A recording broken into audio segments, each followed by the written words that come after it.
So hi guys, this is going to be an unusual video because we'll be doing some unboxing today. So a couple of days ago, we've gotten this large shipment from CMON with, with all these large boxes, and let's see what's in them. Turns out that CMON has graciously given me a set of that's right, every unit cards that they have. Basically, as just sort of a small token of appreciation from CMON because of the last live stream that we did. So we're gonna do them a favor and just unboxing them, and we'll see how it is. So you might have seen these cards before in foils. I think most players have been getting them already at this point. Some of them are mispacked and everything, but I'm happy to say that I think all these ones are still in very good condition. So this first one that I'm gonna open is the Baratheon one. I've already labeled them so I don't, I don't mistakenly open the wrong one. So let's see. They've all come in these very nice boxes. They've come in very good bubble wraps, and oh, we're seeing some extreme glares here on the camera, but the foil cards are, look at it if you can hear it, very, very solid, very, very good. So we're gonna open them. So the first one is Baratheon over here. So Baratheon's one, I don't think there isn't a lot of changes to the Baratheon ones, other than just clarifications on some of the wording of the cards, but they do look pretty. Like, sorry again for the glare on the camera. I know this is probably not a very good unboxing video to do because of the glare of the camera, but I sort of want to do this because we've gotten some amazing stuff from CMON, and we decided to share with you guys. And if any of you guys still are on the fence of whether you want to buy these foil cards, I do recommend you buy them because they're simply just gorgeous. All right, so let's look at the Baratheon ones. So a bit of a pro tip, because I've unboxed this one before. So these do come quite tight, as you can see. If you sort of want to give, just to sort of break them apart, you sort of have just to give them a crunch, and then they will just, they'll come apart together.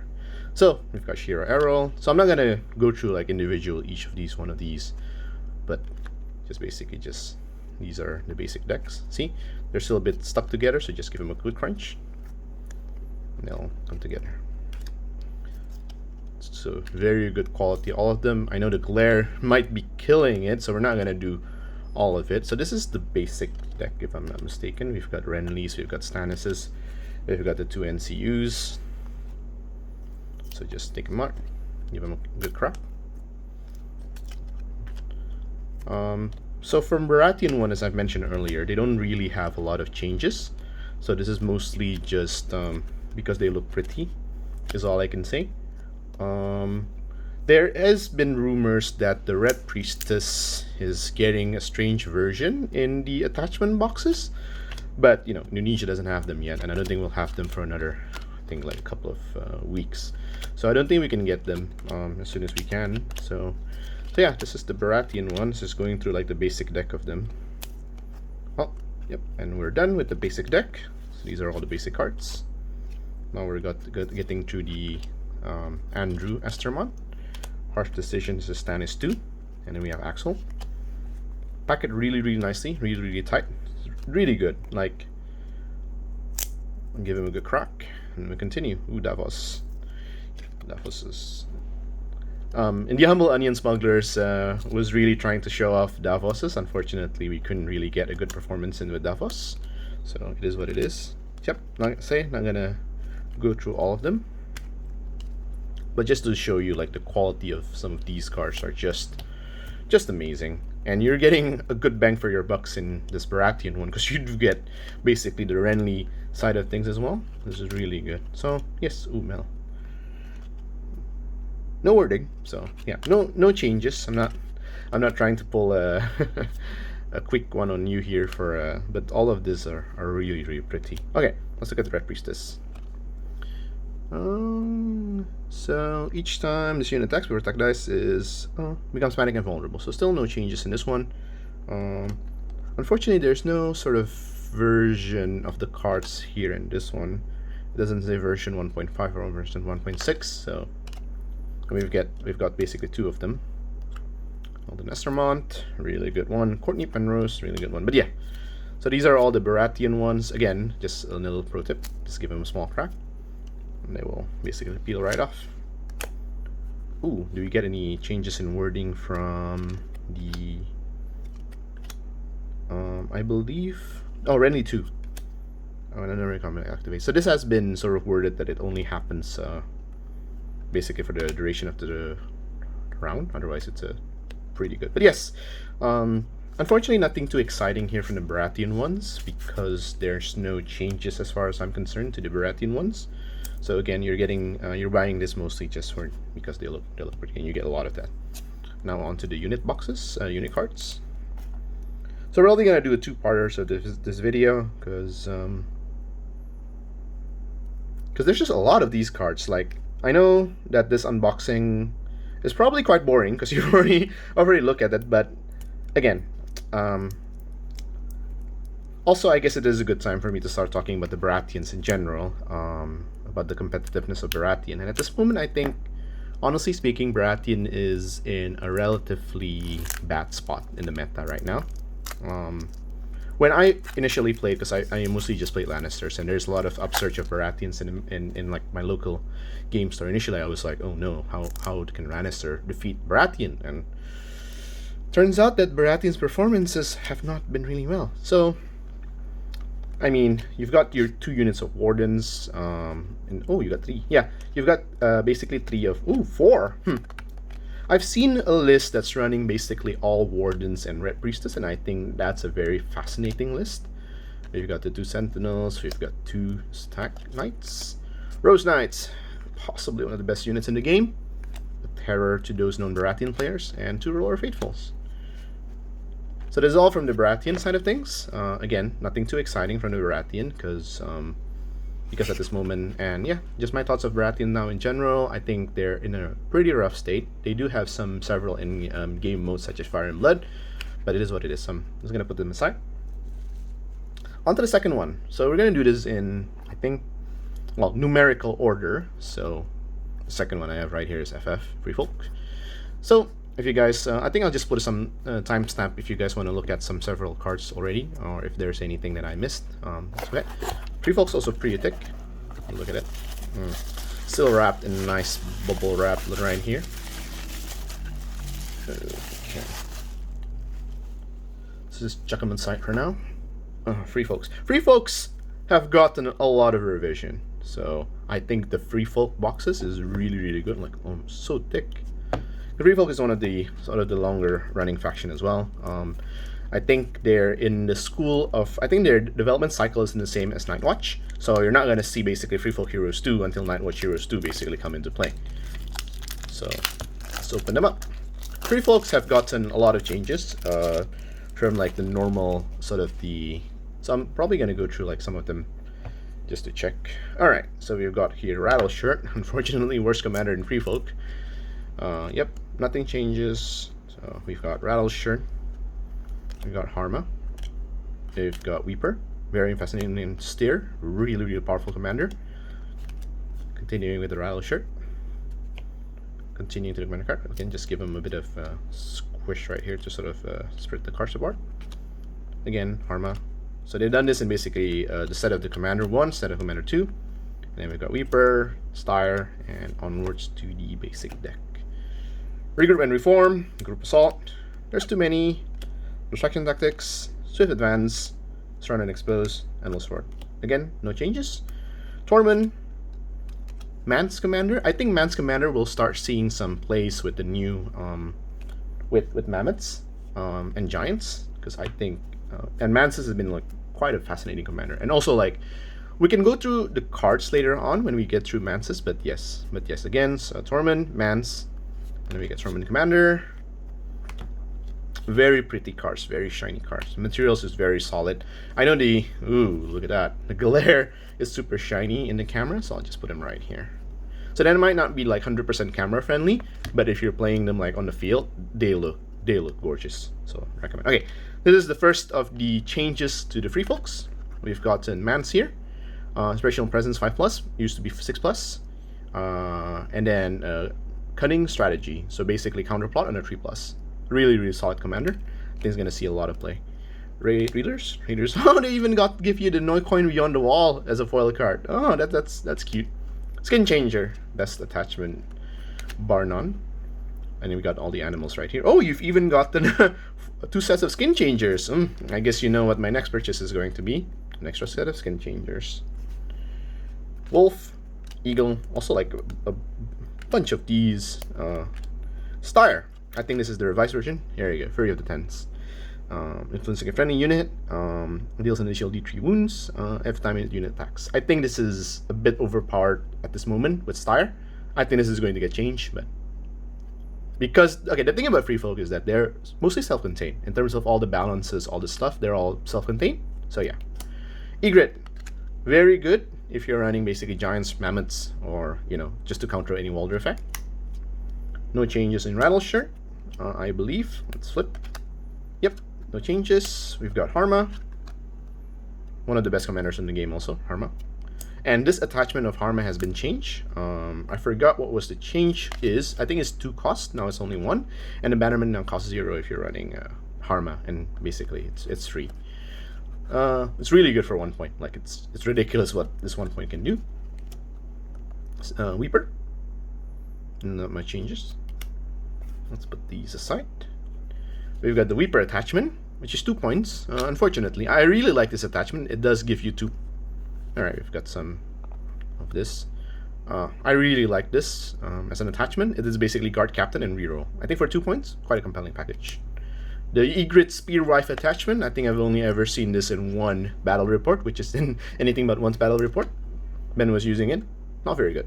But when you pull off the Assassinate, it's pretty good. Steer Commander, one of the scariest also commander in the game. Jarl, its now point has been reduced to 1. 1 cost. Very good. We've got Champion of Bone. Oh boy. And this is the unfortunate reality of Freefolks at this moment, is that none of these attachments will unfortunately see any battle. Raid leaders, they gave me 4. Well, I have 4, but I don't think I'll use any of them. Chosen a Styre, well. Okay, there are rumors that there is going to be some change in Raiders, that they're going to be 4 points and adaptive. And once we've seen that, I think some of these attachments can go in them and see. But at this moment, with the current state, I don't think they're worth anything. We've got the rest of the NCUs right here. We've got Lady Val, Mance Raider, best 4 points, and then Craster, and the last one to Cave Dweller Alphas again. Now, the other, I think also the other worth it thing about the Freefolk one is you get a lot of these updates to units, and I think in Freefolk there are a lot of updates, particularly talking about the giants. And also talking about the Savage Cave Dwellers. Savage Cave Dwellers received a nerf, as they should, because at the previous version they were just way too good at what they do. 5 points, practically hitting on 3+ every single time. And as we know in this game, at least in the current meta, morale just means everything. Look at how thick this box is. Wow, you're also getting a lot of bang for your bucks here for the Freefolks one. All right. We've got Giants. Giants has been revised. Now they're 6 wounds. And they can only take maximum 2 wounds from the morale.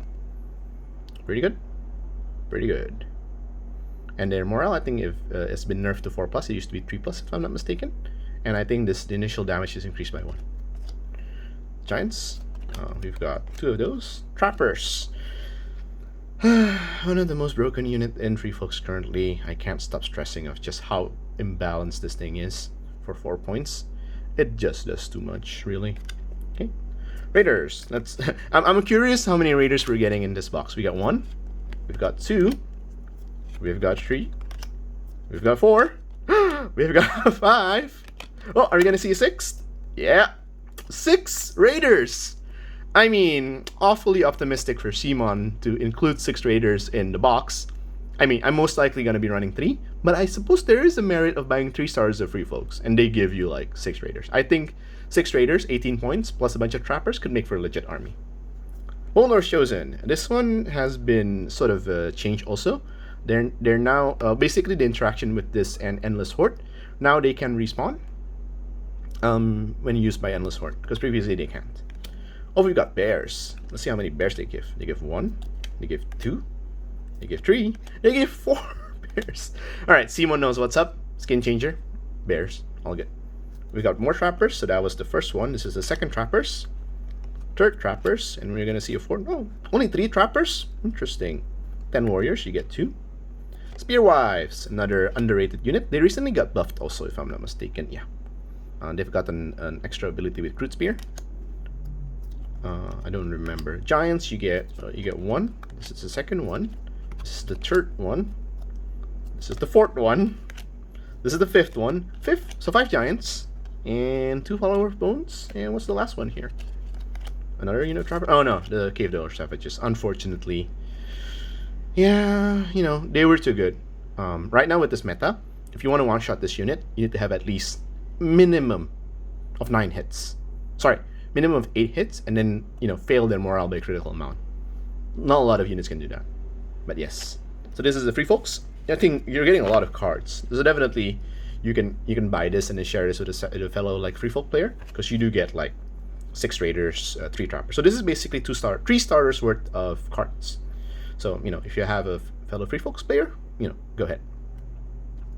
So part 1, I think I'm going to continue. So the number 3 we have Lannisters. Yep, I think we can continue with some Lannisters. So I'm just gonna put the Freefolks here aside for now. So now Lannisters. Lannisters also, you're getting a lot of value for your stuff. I think a lot of updates from Lannisters, especially from the Jamie has been seeing basically 2 variants of changes within the last couple of when the first card printed out, and up until now. You also got an update in Gregor, Mad Dog. You've also gotten updates in Tyrion because of his counterplot. Basically, it's like Mansa's counterplot. So you can counter the strategy of that. So let's just wrap this part 1 of the video with the Lannisters. All right. As usual, when you take the cards, just give it a little bit of a crack right here. All right, cool. Slight chip there on the side, but I think this is overall fine. If you're gonna put them in sleeve, it's mostly fine. Cersei, Tyrion, Assault Veterans, you get 2 of those. Champion of Fate, you get 2 of those. Tyrion, the attachment version, is now 2 points with extra ability, counter strategy, and adaptive. Best commander in the game, bar none. Oh, this is my personal favorite, really. I've been winning tournaments with Tyrion right here. We got Tywin. Sandor also changed. Now it has cut them down for 2 points. Unfortunately, never going to be used.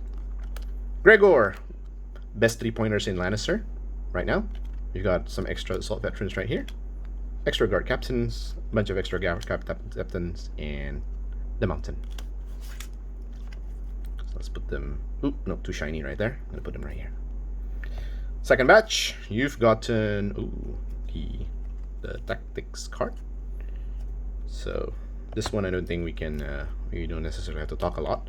But yes, you've gotten. All right, so I guess let's talk about Lannisters in general in the meta right now. I think Lannister in the meta is now suffering. I'm saying that because I'm a Lannister main, but I think right now, if there is a tournament that allows Mountain Dead Rides, automatically Lannister stock will just go up. It's just some glares right here. It's just unfortunate. I'm gonna try to turn this off. Yeah, okay, that's good. It's just the nature of Lannister right now. We were most comfortable with basically a 4-3 activation, but now even a faction such as Nightwatch can now got like 8 or 9 activation really easily. So that really puts a damper on like the Lannister's capability to perform on a higher level. If you add Mountain Dead Rides, which is basically, Mountain Dead Rides, you pit it up against any of the solo characters, he just kills all of them. He kills Lord of Dragonstone, you kill Watch Marshal, you kill everything. The only natural counter to Mountain is with a lot of other things that is solo is obviously dragons, in which case Lannisters already has answers in the forms of poor fellows, and knights, obviously, and counterplot to counter Dany's protection of the father.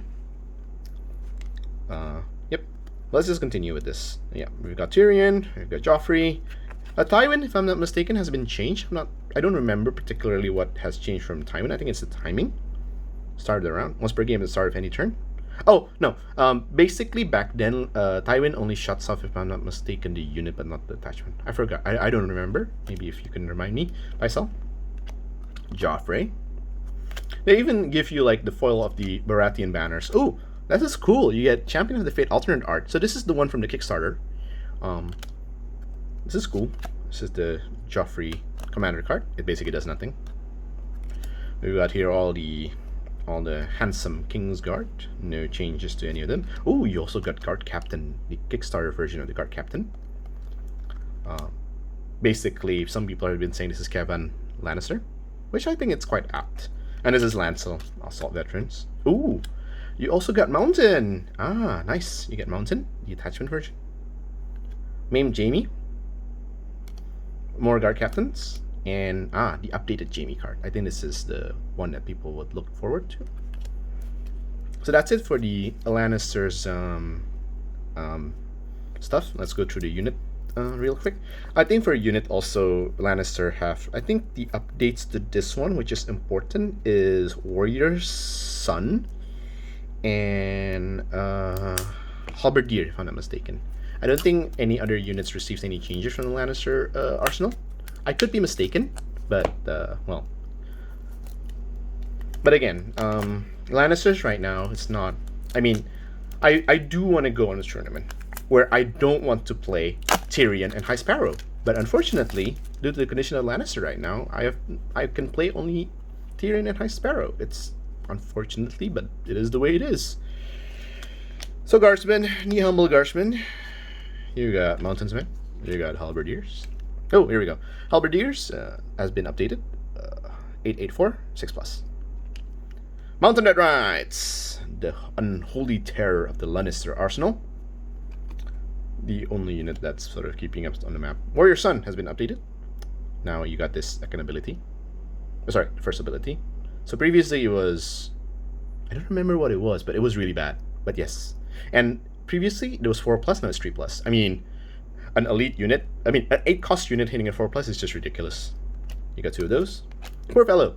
Okay, I'm sad that you only get 2 poor fellows. I mean, I personally play 3 poor fellows. Kingsguard, you only get 1 because, you know, there's only 1 Kingsguard. Crossbowmen, the humble crossbowmens. Ooh, Knights of Casterly Rock. You also only get 2. I have 3, so this is a bit sad for me. Pyromancers, unfortunately never used. Clegane's Mountain Men, you get 3 of those. Halberdiers, you get 3 of those. Okay, I'm noticing a pattern here. So I think if it's the unit that you get from the starter, you get basically 3 copies of it, and then everything else you get 2 copies of it. But yes, just to wrap up, basically the part 1 of the unboxing video. I think Lannisters right now is in an unfortunate state in the meta. Even with the newest releases of stuff, you've got the I think Turncoat might be interesting, but squeezing that extra 1 point where you're just not bringing Preston Greenfield or Guard Captain is going to be a bit difficult, especially if you're not allowing Mountain that Rise to sort of to play. Then it gets a bit even a bit more sad, unfortunately. But it is what it is. If you guys enjoyed this type of video, do let me know. I am planning some extra sort of unboxing video whenever the Stack Champions Mammoths attachment boxes comes into play, and I will just do like a massive unboxing because hopefully they'll come in next week. Hopefully, fingers crossed. But here we are. This is Van from Wargames Indonesia. I'm wishing you all a pleasant day.